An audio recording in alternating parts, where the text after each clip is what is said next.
what happens then is they have leverage, and then I'm turned after some influence ops into an insider threat. What if this falls into the wrong hands? And so the question was raised is like, so what the corporate protections against this is like, well, we get them to sign a policy. If you look at the caretakers of the famous doomsday clock, they'll tell you that how close we are to midnight isn't just a measure of loose nuclear warheads. They say it is deeply structurally linked to the systematic collapse of the truth and the accelerating mistrust of our social institutions. Which brings us perfectly to the launch of our brand new 9-part miniseries, How Technology Ruined Your Life. Over the next 9 episodes, we're stepping completely outside of our usual format to look at the human effects of technology in our lives, and also what that means in the context of cybersecurity. And today we're kicking off with a 3-part sub-series on how AI fundamentally alters what we choose to believe. We're calling this episode The Persuasion Machine. AI has officially crossed over the threshold where it can manipulate, persuade, and influence human beliefs at a level that equals or straight up outperforms the everyday human. So today we're diving into personalised persuasion, emotional targeting, and conversational influence operations. And we're asking the big and uncomfortable question: what happens when propaganda learns to listen and to respond in real time? So this one was inspired by a piece of 2025 research that showed that AI is now better than humans at persuasion, and more specifically at deceptive persuasion. I used this as part of one of my most recent keynotes called Descartes' Daughter, which is all about the anthropomorphization of LLMs. And what I found interesting was when it comes to deceptive persuasion, I think it wasn't necessarily that it just performs better in that respect. It's just that humans, I think intrinsically, not many people are very good liars, frankly, and not many people are comfortable with it. But LLMs have no such, I guess, moral compass, especially if you prompt them in the right kind of way. So, I mean, the central question we wanted to ask, looking at other pieces of research as well, is, well, is this true? Can technology manipulate us better than other human beings can? Well, Hannah and Drent had like a lot to say about this. She said that particularly when it comes to things like political lies, which we see a lot of going on at the moment, that it destroys reality. That when lying happens on a large scale, which is what these AI tools are enabling, it destroys a shared reality, because good democracy relies on having shared facts, sharing different opinions. But when lies become systematic, propaganda can spread,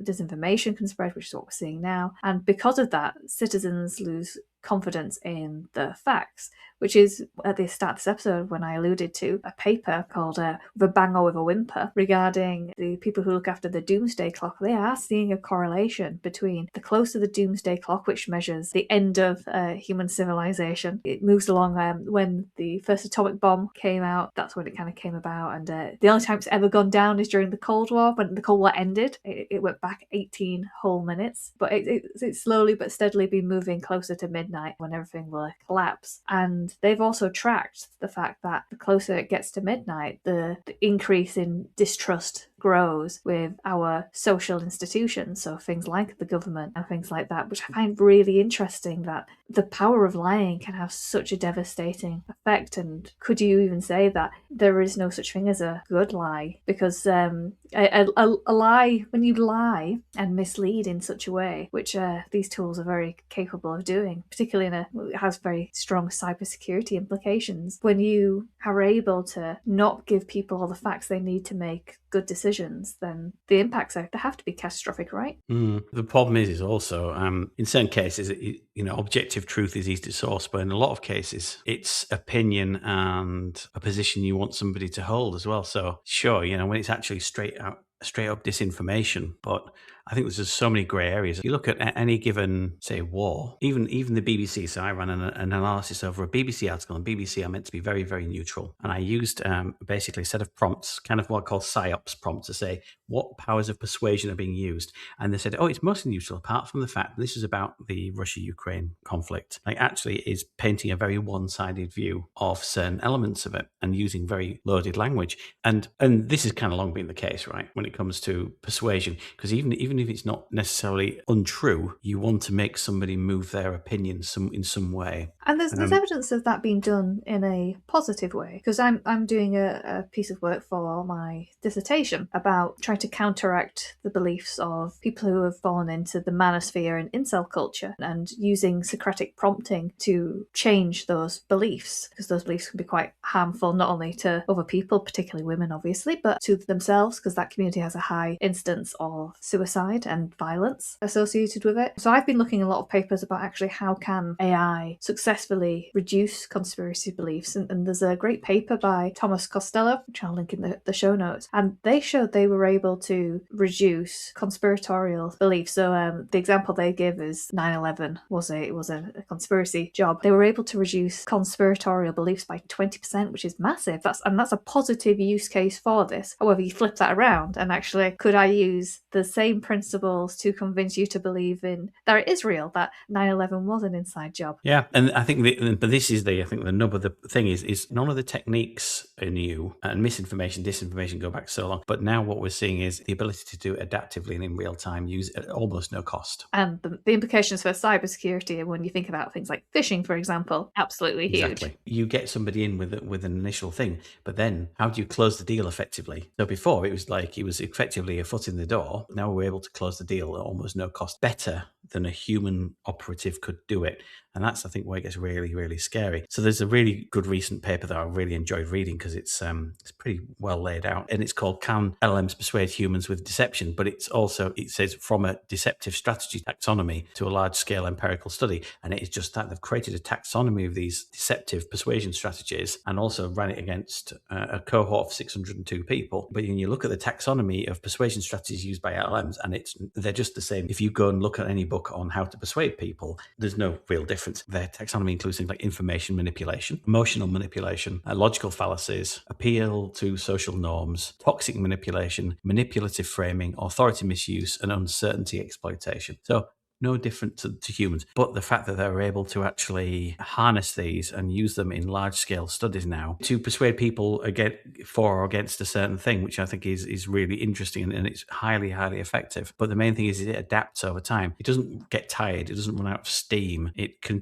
there is no, effectively, because it's so low cost, there is no cutoff point for this, which I think is really, really interesting. So they ran a bunch of conversations and looked at the effects on basically belief before and after the manipulation. When I read it, I saw a news story in my head that flashed up, and it was like, the CEO at X just got hacked by a chatbot. Is the headline I saw about this. But the other thing I thought was really interesting about this article, and I'm hearing this more and more from people who are studying large language models, and anecdotally as well, is that AI is really impressive on topics that you're not an expert in. However, when you ask it to help you out with things where you are the expert, sometimes you read those things and you're like, oh, that's not right. AI always looks really impressive if you don't know the topic, and that's what this paper goes into, doesn't it? It says, actually, the best way to manipulate someone is take them out of their comfort domain. Because if you know the subject really well, it's harder to kind of convince you. However, the danger is if you get put into a situation where you don't know the subject very well,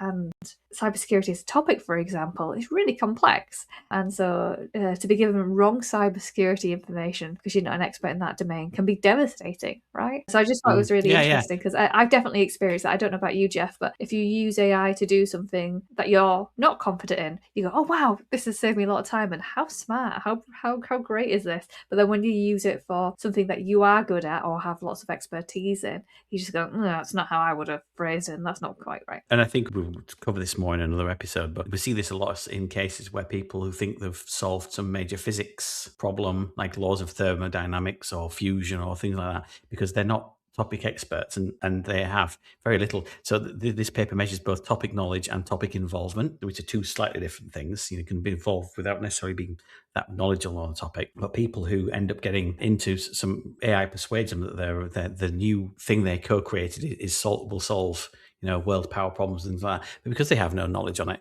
if they were experts, they go, that doesn't stack up. It makes no sense. So yeah, I think it's entirely expected. It's kind of logical. And it's also the same goes for they test whether or not when they're persuading, if somebody's already aligned with a topic or belief versus misaligned, the AI was trying to change their mind. And if they were already aligned, there was very little movement. Now, and I guess the perfect storm is if somebody, you want to change their mind on something, but they don't have very much knowledge on the topic. They don't have very much involvement on the topic. And also they're not being asked to cognitively reflect on it after the conversation.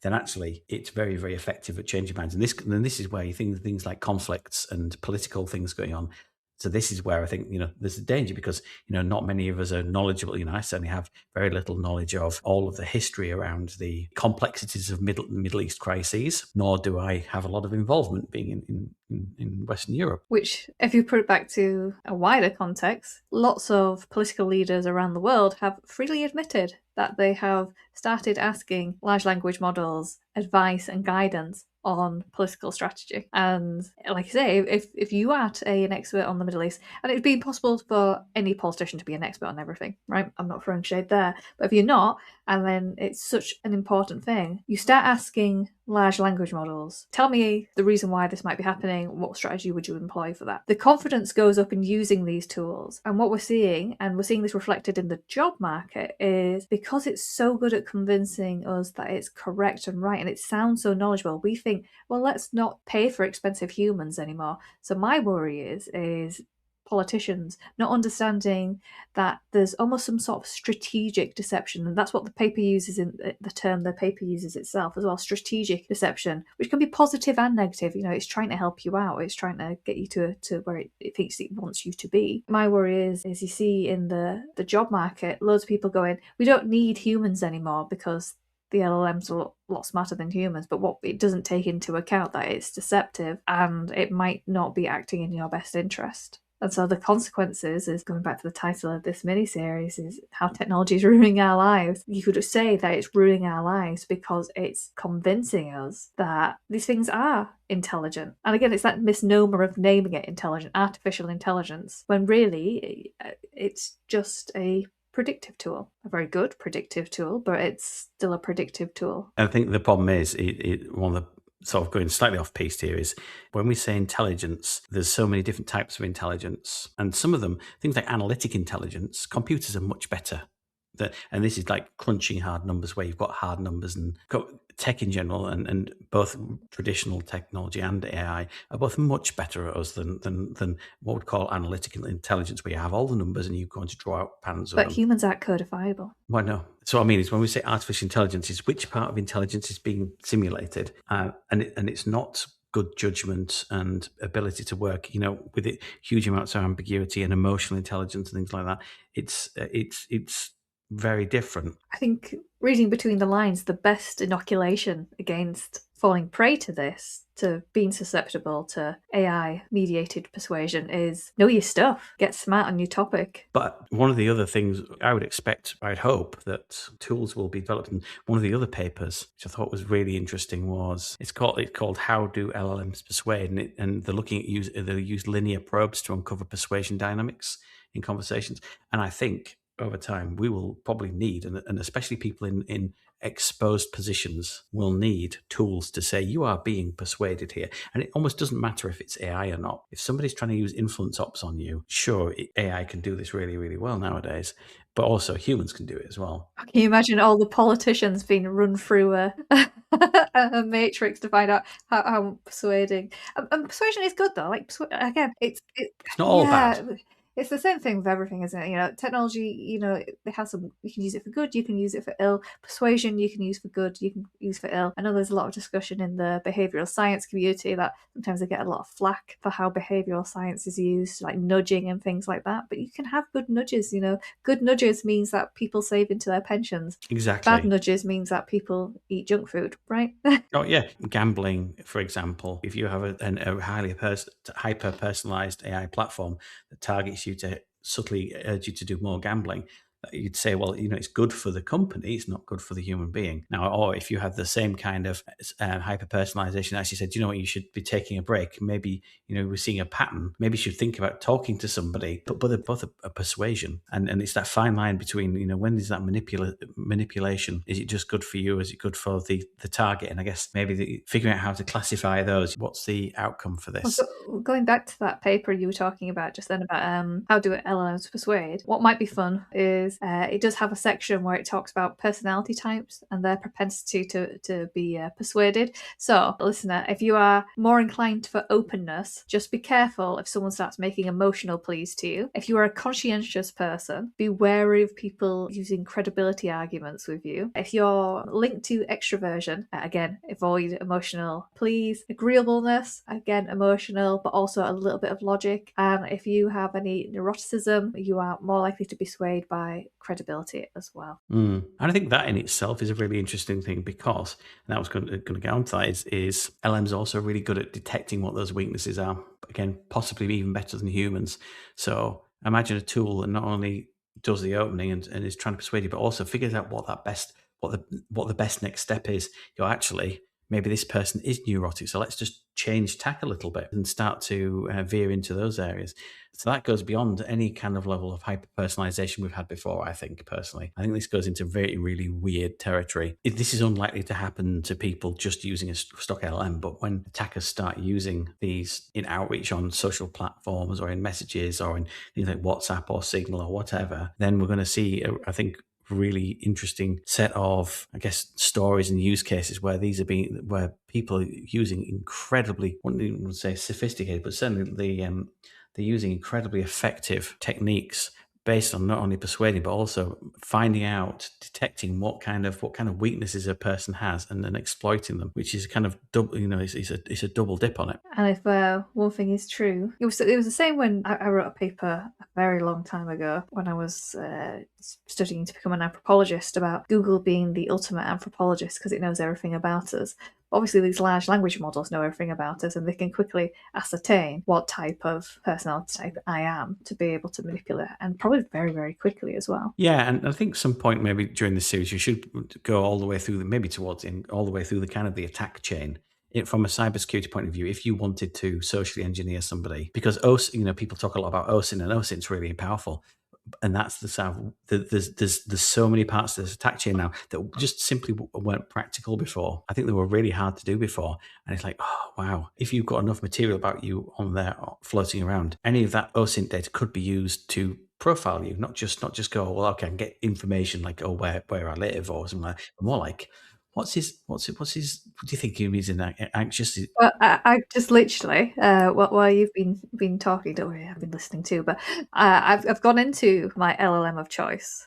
I'm not, I don't want to ruin any potential sponsorship deals or anything like that, but my LLM of choice, and I said, which one of these personality types do you think I'm most aligned to? Be critical and also give reasons for your answers. And it's gone through them and explained based on all the interactions I've had with it, come back and said, I think you're this. So just to prove that, I mean, I would have to put it for a few. Do you agree? Well, it's very persuasive. It's given some very persuasive arguments to why that is. But again, it's a bit like horoscopes, isn't it? Right? That's the biggest horoscopes and star signs and Myers-Briggs. Well, it says it did useful. actually say it's like I don't want to use Myers-Briggs, so it's throwing shade. Thank It's God for throwing that. shade at Myers-Briggs.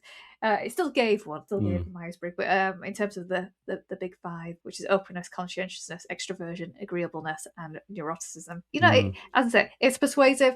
I definitely pinch of salt, but if this is what it thinks, though, it will tailor its answers towards me. So maybe listeners, that's just something for you to, after listening to this episode, ask your LLM of choice, what personality type does it think you are? Because it's more than likely adjusting its style to appeal to that. And that can be a good thing. Sometimes direct advertising is a good thing, gets you aware of the things you might want, but obviously it's also very manipulative. Yeah, I mean, one of the other things is now we're able to adapt in real time as well. When somebody becomes suspicious, it can back off, it can change tack. It's even capable now, going with the right kind of prompting. All right, if you really want to persuade somebody, it can play the long con as well. Whereas, old-fashioned chatbots, even maybe humans, just not good at that. It can play a really long con, because we've built stuff like that before when it came to actually trying to scam scammers. And the idea was, don't go straight in with trying to get the information you want. Actually do the long con, build up a bit of rapport first, because it's almost free to do so. And I think it's fascinating that, the lead paper on this, the building a deceptive strategy taxonomy, they also state, that they've built a taxonomy, and it's kind of built around logos, pathos, and ethos, and a number of different kind of I guess, techniques under there. Things like information manipulations, like falsification, logical fallacies and equivocation, but that isn't a complete taxonomy. I'm sure there'll be more of these out there. And this is the hard bit to figure out, really, from my point of view, is how many other people who are not publishing this kind of, I'd say, academically relevant and positive papers, as in this is good stuff because they're showing their workings and everything. How many governments or organizations, maybe organized crime, but also organizations that are not necessarily in our favor, how many of those are actually working on this in a much greater scale and preparing to roll this out? Because until we actually have some kind of defense mechanism for this, and one of the defense mechanisms, as everybody will say about LLMs, is engaging critical thinking. And this paper also says, cognitive reflection really, really helps. Cognitive reflection tests really, really help with avoiding persuasion. And there are a bunch of, checklists you can take to go, why has somebody said this to me? What do they want from this? What's the outcome? Have I actually checked my facts? And all these kind of things, like actual cognitive reflection. But I think also we can't expect everybody to be doing this all the time. So I think we're going to need some tooling, and it's going to need to come from the sort of things like the cybersecurity and the AI research industry to actually help us. Imagine in WhatsApp, something that the WhatsApp helper that, like Clippy for WhatsApp, that goes, it looks like you're being manipulated. I was like, I'm just talking to my mum. Wow. Oh, you're definitely being manipulated then. Well, I think before we continue this conversation, I'd just like to take a moment to give a big shout out and thank you to the sponsors of this episode, Northstar Intelligence. From ideas to impact, AI that works for people. They're a Leeds-based AI company helping organizations with their AI strategy, ethics, security, and adoption. Thanks again to our sponsors, Northstar Intelligence. If you are terrified of how technology might be ruining your life, maybe give them a call. Back to the show. So you were talking just then about the cybersecurity implications and how cybersecurity teams could use this knowledge of persuasion techniques in large language models to defend against such attacks. What kind of attacks do you, let's just so we're all clear, what type of attacks do you envision happening using LLM persuasions then? And is it anything we've not seen before, or is it just an evolution of something we've seen before? I think it's probably going to be mostly an evolution, but there'll be some spice on it, because we've seen plenty of business email compromise. I mean, we've seen recent ones with Teams where basically people have hacked or got onto the default domains for Teams and actually then said they're basically joined Teams channels or tried to join Teams channels within organizations, pretending to be, say, like IT or executive within that organization. That's quite a big recent attack, just due to the kind of, I guess, structurally how Teams works. We will see more through things like WhatsApp, or also from just good old fashioned phishing. What we might see more is now. So I've done some recent proof of concepts just using off the shelf technology for interactive agents that are fully deepfaked video and audio in the conversational. So it's not a static video. It's actually you can have a conversation with them. And this technology in a year's time will be better still. And it's getting to the point where it's like, oh, this is so scary.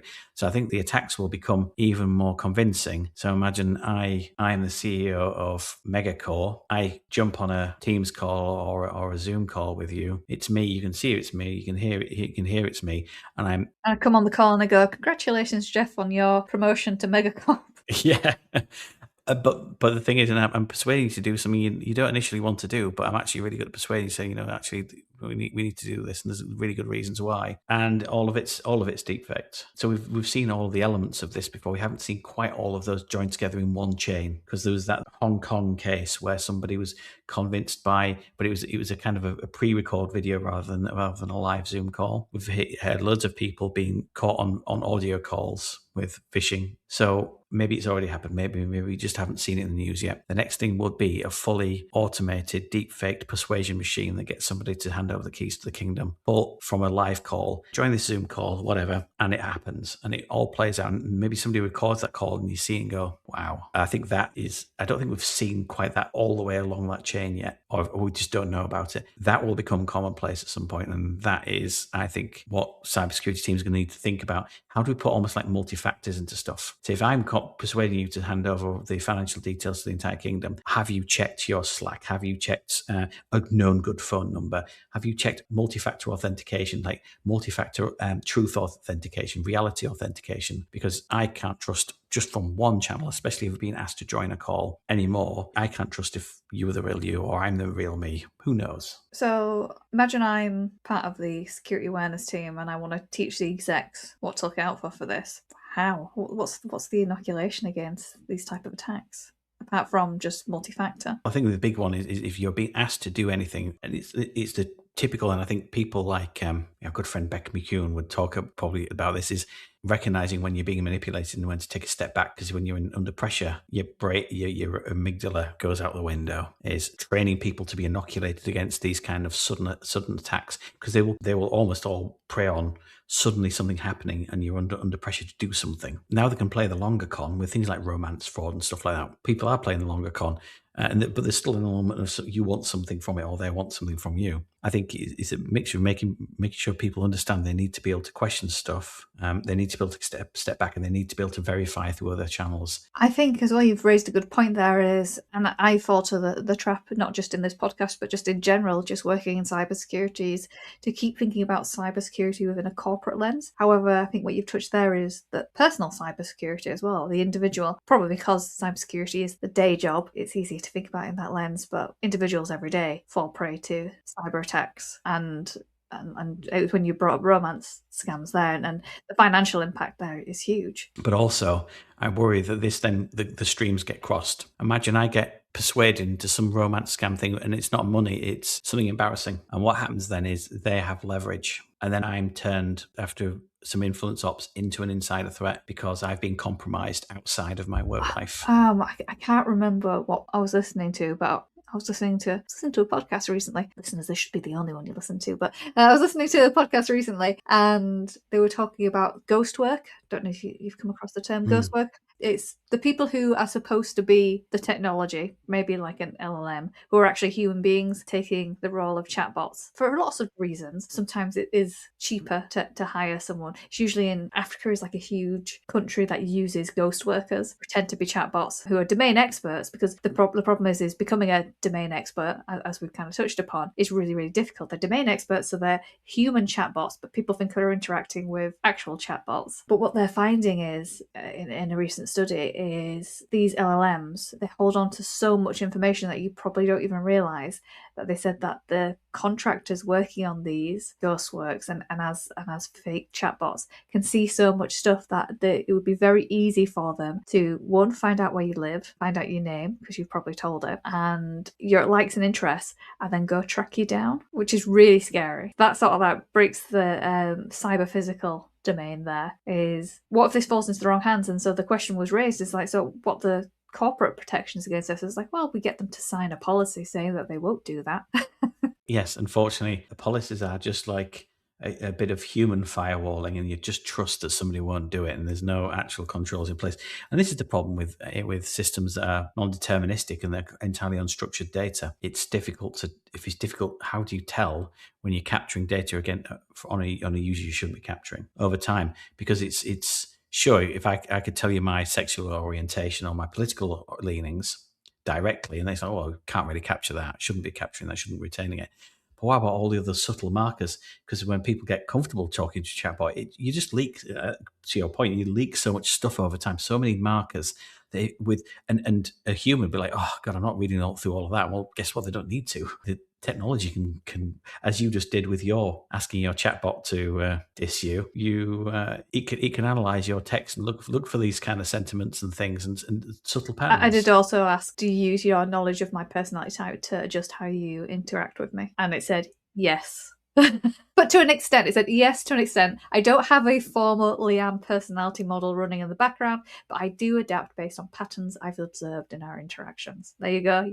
From the horse's mouth. It just sends dog memes, epic handshake memes. It does refer to Arnold. 80s references. It does refer to Arnold Schwarzenegger action movies quite a lot in my interactions. There we go. I mean, so why did you even have to ask the question? You should have known. I don't think everybody gets that. Do you think the Pope goes onto ChatGPT and gets references to Predator? Yeah, it tells you just like, get to the chopper. Yeah. Maybe he does. Depends, if he's got good taste in movies or not, frankly. Yeah. So to go back to again the implications of Hmm. this, when you proposed this topic to me, you said that LLMs being persuasive is social engineering on an industrial scale, because traditional phishing sends the same lure to 1,000 people, but AI can hold a conversation, adapt its tactics, infer emotional states, and test which argument is most effective. Before, if you wanted to do all of this, you'd have had to have a team of people doing it. And maybe, you'd have an influence ops team, and that'd be really expensive and they'd get rumbled. Or maybe, it would be difficult to have consistency because they'd be doing with multiple different conversations at once. And the human was just, as we've seen in these papers, humans are just not as effective at it, even now. And we'll cover some of the other elements of believability and things like that later in this series. And if you look at sort of the big picture across like how believable it is, how cost effective it is, how fast it is, and how effective it is from a point of view of profiling us and using us against us, I think it's a really interesting problem, but we kind of it's barely one that gets barely talked about. People talk about some of the other effective elements, but this I feel is an undercurrent that's bubbling that cybersecurity teams are going to need to think about how we start to inoculate our people against because these attacks will happen. There will be phishing already went through a big renaissance or a big boom when ChatGPT launched, because we had things like Fraud It GPT was and Worm it was a GPT, nightmare. but it was simpler then. It was much simpler. But when that happened, all my advice and guidance went out the window, which was, hey, phishing tends to, not it's not unique, but phishing tends to have bad spelling and grammar. Doesn't anymore. Has great spelling and grammar. So I just don't understand how. I get what you're saying is cybersecurity professionals need to figure out a way how we protect people. But as a cybersecurity person myself, I find the idea of that really overwhelming. And I really don't know where Yeah. to start with that. I mean, I don't even know how to even broach the conversation with the execs about that, about the idea that them, particularly in positions of power, could be manipulated into doing something that could compromise the business. Yeah. I think for this, we will need some tooling, because it's no good bringing a knife to a gunfight. A traditional tooling isn't going to cut it. If I went in, even though I'm known for it, I'm known for the human side of cybersecurity. If I went in and started talking about personality types and persuasion and behavioral science in such a way, the execs are going to just think I've just gone all woo woo on it. And so I'm struggling to. The papers make a really good argument about how do we practically apply this to cybersecurity. And yeah, maybe you're right, tooling. Maybe let's take this very human thing and actually quantify it and make it.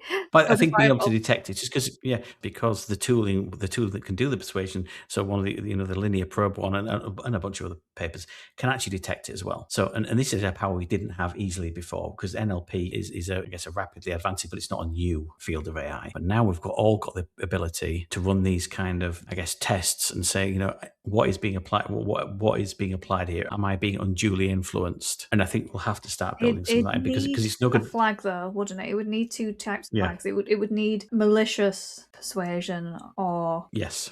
positive persuasion, because me telling a kid eat your broccoli or persuading a kid to eat your broccoli is positive persuasion, right? But me saying razor blades taste delicious is malicious. I think it's going to become more difficult to pick out, because in the past, if I just told you, I made up a story, and quite often that story can spread, but then like you try and find where the source is and you don't really find a source. But now, of course, with the ability to generate slop content or to generate content en masse, I imagine that also when people are trying to persuade us X or Y, we're going to get the ability to effectively create a vibe existence. I saw somebody the other day talking about they made a thing called a vibe browser. Oh, And it basically, when you searched, when you did shout out like to Google or something like that. B-Sides Leeds for that talk. Oh, of course, it's B-sides leads. Yeah, it was a really fun talk, but it's there's a serious thing behind that, because it basically made the pages up when you type them in. So you didn't really go and search anything. But when we're doing influence ops, if I want to talk about story X and there's no sources for that story, then people go,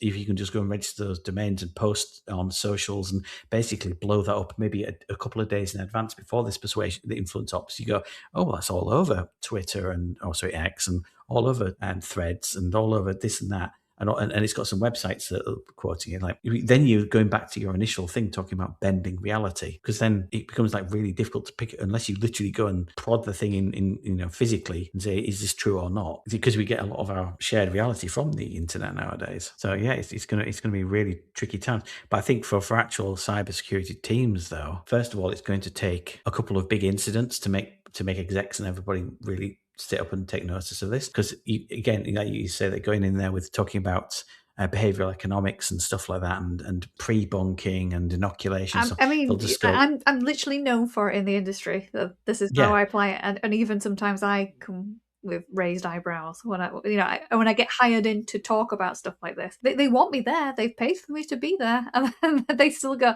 actually, I don't really know. 'Cause it's scary, isn't it? Right? Because again, humans are complex. The human element can't be predicted very well, and so people kind of shy away from thinking about it in terms technology, in terms of the humanness of it. yeah. I think what it'll take is a couple of big incidents from big banks or the NHS or something where somebody is influence opted into doing something. You will get, once you've got a few case studies and going like, this is really important because it's cost us data and money and a bunch of ICO fines and stuff like that, then maybe people will take it more seriously. And I just don't think we've got very long, because right now I'm not seeing, at least not in the public, a load of stories about this. I think one of the other markers is like how much research is into a particular topic, and this topic is exploding along with anthropomorphization and a bunch of other LLM. And obviously, because LLMs are getting adopted and used a lot more.